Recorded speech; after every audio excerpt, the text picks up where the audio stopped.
Peeps, welcome to the studio. Today I'm going to be going through all the tools that are in my toolkit as of right now. Now keep in mind, my dad and I are service plumbers, so we have a lot of tools that are catered towards the service side of things. So we'll have things like scrapers to scrape off wax gaskets, etc. If you're working in new construction, I don't think some of these tools will be useful to you, but it's still important for you guys to see what's inside so that you know eventually down the road what you might need for your plumbing needs. So let's go through a couple of things. It's going to be a little bit repetitive. I'm going to tell you guys what exactly I think you need as plumbing apprentices, because these are the bare bones, the bare minimum that I think you'll need to walk into a job site with as a first year apprentice, for example. And that is this. You're going to want channel locks. These are the holy grail of plumbing tools. Every single plumber has a pair of these. This is going to save your neck 1,000 times over, along with a multi-screwdriver. Now this one that I have by Milwaukee has a ratchet element to it, which I think is pretty cool, but it's not necessary. If you just have a regular multi-screwdriver, it should serve you well. And of course, a tape measure is something that is in every plumber's repertoire. These three things right here will allow you to be a really good apprentice, because these are tools that you can jump in and just start working right away with. And that goes for the service side of things and also the new construction side of things. Let's get further into the toolbox though, because I want to show you guys what sort of neat things I do have inside there as a service plumber, what I sort of need. So first of all, here's what you got to see. I have a DeVault backpack, which is a toolbox. So if you open it up, you're gonna notice that it's got a ton of different compartments in here for different things that I carry. All right, so let's take a look at what's inside, okay? So this is one ginormous thing. I'm gonna take you step by step through everything, but I have to warn you guys, it's a lot, okay? A level. So peeps, I actually have a couple of different levels in here. I recently went out to buy another one. Let me find it. Where did he go? Here he is. So I got a really large level right here. Well, sorry, this is actually pretty small. It's probably around a 6 or 7 inch level. Never mind, this is about a 9-inch level. I also have this tiny little 3-inch level, which I bought recently. Levels are crucial when doing especially underground pipe, because the slope of those things are fundamentally important. And I find that a small version of a level is important as well, because sometimes between the fittings, you can't really tell what the slope is with a bigger level like this. So I tend to throw this guy down on it and watch the bubble to tell me the answer to that question. So levels are something I definitely have inside my plumbing toolkit, which is something you guys are going to have eventually as well. Let's keep going. So these guys right here are fitting brushes, and these brushes are intended to clean copper fittings, and I have different sizes of them. I have a lot of 1/2 inch, and I also have about 3/4 and a 1-inch fitting brush as well. As you can tell, the 1-inch is pretty new. It doesn't really get a lot of time. The 3/4 is a little bit used, but these guys look horrendous. So what you're gonna notice as you get into plumbing and you start soldering is that copper fittings do not solder very well unless they're clean. So what you do is you take the ends of all those fittings and you clean them with a 1/2 inch brush or whatever size brush you need for them. And that way, when the solder and the paste go inside and they heat up, they actually take really well, and you can get a solid soldered joint. Solid soldered joint. Try saying that 10 times fast. The next thing that I have inside my plumbing toolbox is I have a couple of these. I should probably give one back to my dad. I think he's missing one. These are adjustable wrenches. Adjustable wrenches are really important when you're installing toilets a lot of the times. A lot of the times when you are installing a tank to bowl, what you have to do is you have to get underneath and you have to actually rotate the nut in there just like so. And you need a backup with a screwdriver a lot of the times. So you stick your hand in and you clamp down the screw with this, and then you come from underneath and you start doing the nut with this. The next thing that I want to show you guys is I got a couple of flashlights. Flashlights are one of those things as service plumbers that are crucial, because you open the ceilings all the time and you can't see what's inside of them. So you got to pull out your phone and turn on the flashlight that way, or luckily you have one on you. I normally carry this guy on me right here. He's really important, but flashlights are really important in your repertoire. So I went to Home Depot the other day to get a couple of things that are crucial for service plumbers when installing toilets. The first thing that I got was just a spatula. And the reason why I did that is because you encounter a lot of wax gaskets here. So you need to clean up the wax, and this is a perfect tool to do that. The second thing that I went out to buy was a small ratchet. When you install toilet nuts, it's really useful to be able to take a ratchet to them and crank them. I find that when I work with the adjustable, as great as it is and important as it is in the repertoire, I find that it's just way faster to start every single nut on a toilet with one of these. Get it to a point where it's pretty tight, stop, and then switch over to the adjustable wrench, because with porcelain toilets, you gotta be very careful with the amount of torque that you put on the nut, because if you do too much, they crack, and then you gotta install a brand new toilet, which means you gotta run out and buy one, etc. Pair of vice grips for when stuff gets real. I find vice grips are important when you're soldering, for example. I tend to use a vice grip to hold a piece of pipe if I need to. If my dad's soldering the other end, if we cannot make a makeshift little area that we can solder with. Vice grips are also important if you got a screw that you can't take out and you don't have a crowbar or anything like that. You can grab it with the vice grip and yank the hell out of it. Vice grips are good for brute force, and from time to time you need to exercise your brute force in the job site. Here is a sparker that we use to start the torch. All you have to do is push down on it and you can get a little spark just like that, and that's what lights our torch usually. I have a chisel here. I can't tell you how many times we've had to go around a toilet flange and chisel around it because we need to access and see where it's leaking from, and these are so important for that sort of thing, especially if you got to do really precise work and you can't really take out the Bosch hammer drill. You're gonna need a good little chisel to just bang away at. Allen keys. Every time you install a tub and shower faucet, you're gonna encounter moments where you're gonna need a good pair of Allen keys. Also, when you install the spout of a shower, that's also where you're gonna encounter Allen keys. Allen keys are very important. My dad gave me a little bit of advice. I was planning on buying one of those Allen key sets that kind of folds out almost like a Swiss Army knife, and he told me right away, don't bother with buying one of those, because when you're in a tight space, like when you're installing the spout to a shower, you're gonna have to try to swing this Allen key, and if you can't get the right angle because you're right up against the tile, he said forget about it, just grab one of the long pieces. If you get a long set of Allen keys, he said, it's good to go, and it hasn't failed me yet. So Allen keys are super important.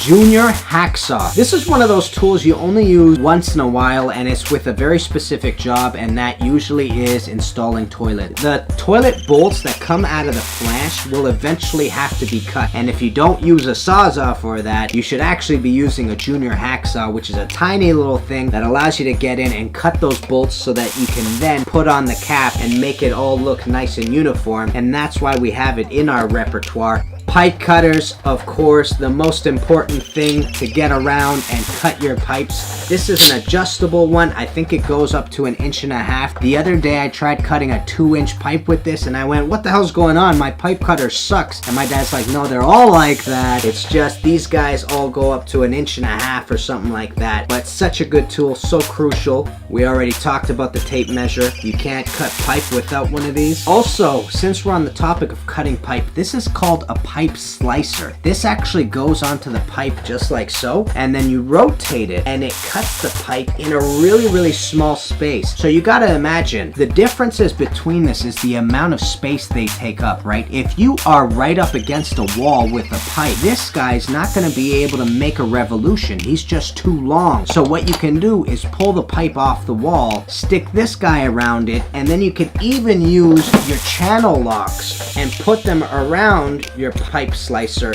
and rotate it with your channel lock. So these are, oh my gosh, what a great tool. Definitely got to get one. They also have not only 1/2 inch, but they have 3/4 and 1 inch pipe slicers as well. Grease. Every time you install a Moen single lever faucet, you're going to be encountered with a cartridge in there, and most cartridges require grease just like that Moen single lever does. Pro dope. Remember those MIPs that I was showing you the other day? Every MIP is encountered by two things. First thing is on the floor for some reason, and this is plumber's tape. This is the pink stuff that I put on MIPs after I scratched the threads on them. Tape is intended to add an additional layer of water seal to the pipe so that when the thread finally goes into one another, the tape will sort of seal those extra spaces or imperfections that the thread has itself. That way water won't be able to get through the MIP or on the outside of the MIP, in other words.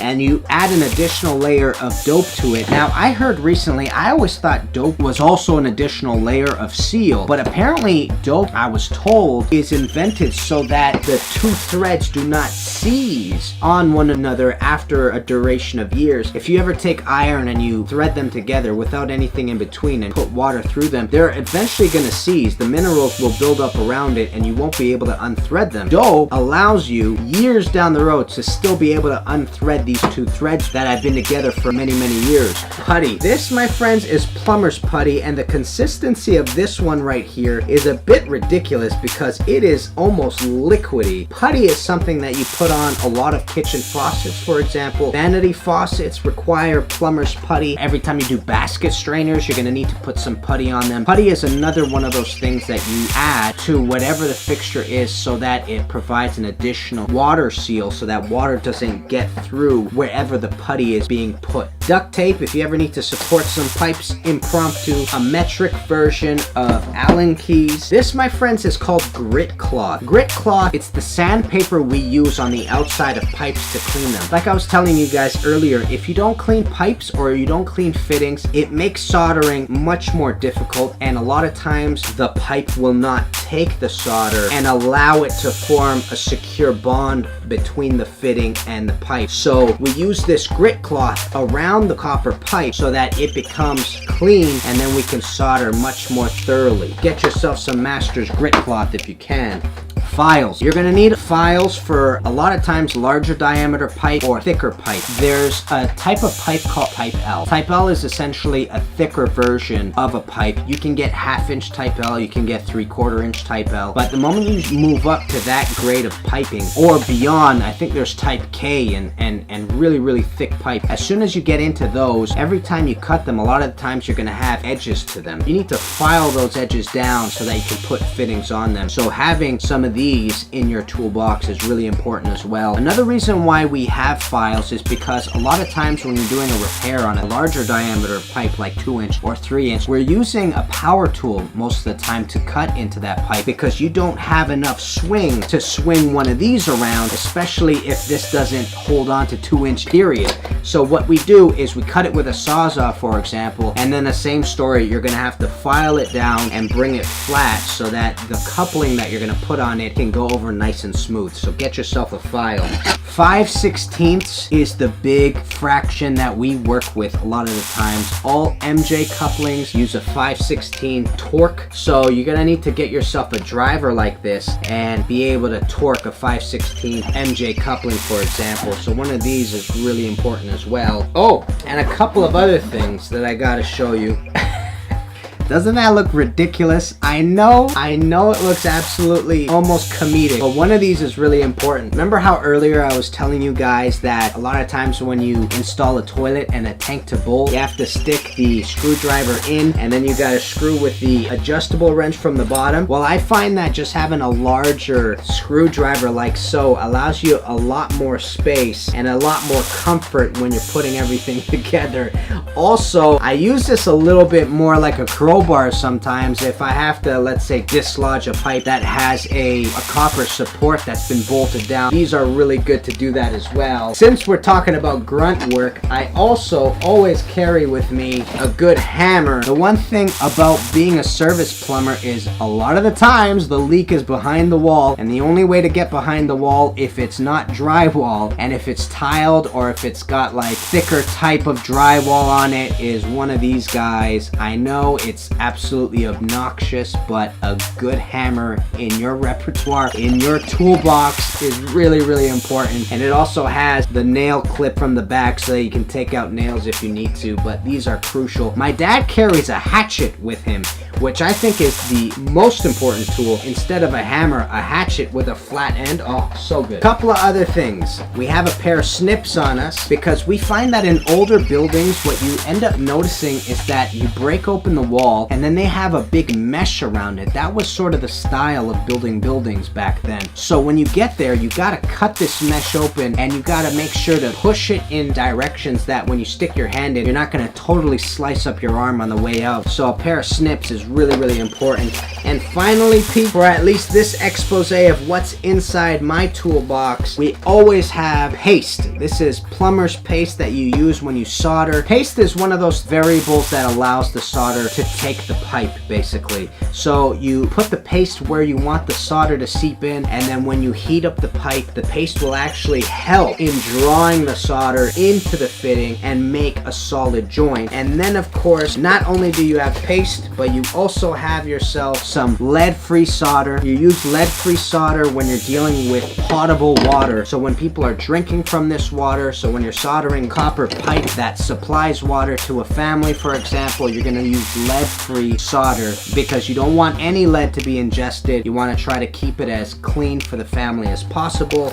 And then when you're dealing with drain pipes that are copper, you can go ahead and make them 50-50. This is 50% lead. So it's okay to put lead on a copper drainage pipe, but it's not okay to put lead on a copper potable water pipe. So peeps, that is basically everything that I have in my plumbing toolbox. I gotta go ahead and start cleaning this up because the room's turning into a bit of a mess with all this stuff in here. But I just wanted to go ahead and show you guys eventually where you'll get to. All of these things, oh man, hold on, I gotta show you this. This thing right here is designed for supply lines, but ones that go onto kitchen faucets or vanity faucets, not a toilet supply line, in other words. This thing basically goes onto a ratchet just like so. You usually get a longer piece as well. You put it onto the supply line and then you can actually unthread it just like that. It's so crucial when you're working underneath the kitchen faucet because you could just stick this under, feel your way there, get it onto the supply line, and one-handed get that thing completely off. This thing has saved lives, let me tell you. So peeps, that is basically what is inside my plumbing toolbox, but I wanted to show you guys exactly where you'll eventually end up going and buying when you become a service plumber. There's so many things in here that might only make one job easier, but just by having them in your toolbox, you make your life 15 to 20 times faster. When I was installing a toilet last week, it took me a long time because I didn't have a couple of these things in my toolbox, and I guarantee that I could have shaved off a good half an hour of that job, of that installation, if I just had a ratchet and if I had a spatula. But I had to go around figuring out how to get this chisel to clean up the wax gasket, which is a disaster altogether. But that's what you're gonna eventually figure out, that tools can take one job and make them 15 times easier. And without having those tools, you'll spend an additional 45 minutes when you could have been at a different job site at that time. And that's why you start to respect these things that you have inside your toolbox. And that's why you end up learning how to have an eye for tools that'll make things really, really easy. For example, when this tool came out, like I was telling you guys before, I installed a bunch of those kitchen supply lines or vanity supply lines where you have to go underneath the vanity and you have to do it by hand, usually with one of the adjustable wrench or a basin wrench. And when this thing came on the market, I did the job in 15 minutes, and that was record breaking for me. It's usually a half an hour with a basin wrench. So it just made me realize the right tool can take any situation and make it that much easier, which is so crucial. So peeps, I hope this helped. If you have any questions about what these tools do or what sort of tools you might need, let me know down in the comments below. I'd love to get back to you guys on that sort of thing. But also let me know, what tools do you use that I might not necessarily have? I'd love to find out if there's something out there that I'm missing that can make my life totally easier. So peeps, thanks for watching. Like, subscribe, comment below, and I'll see you guys very soon. Kenny Molotov, guys. Peace, baby.